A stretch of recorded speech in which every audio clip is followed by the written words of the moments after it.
গোয়ালঘর ভেঙে গরু চুরি করায় তীব্র চাঞ্চল্যের সৃষ্টি হয়েছে শিলচরের ভকতপুর এলাকায়।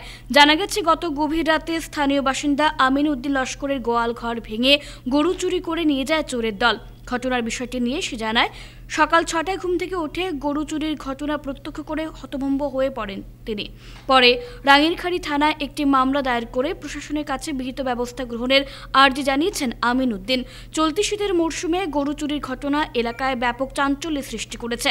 প্রতিনিয়ত গরু চুরির ঘটনা রোধে প্রশাসনের দৃষ্টি আকর্ষণ করেছেন এলাকার ভুক্তভোগী জনগণ। আমার এখান থেকে গরু হইতে দুইটা গাভী গতকালকে রাত্রে চুরি হয়ে গেছে। দুটার বর্তমানে বাচ্চাও আছে। এরপর রাতে 2টার সময় চেক করিয়া দেখছি না গরু আছে গরুর মধ্যে।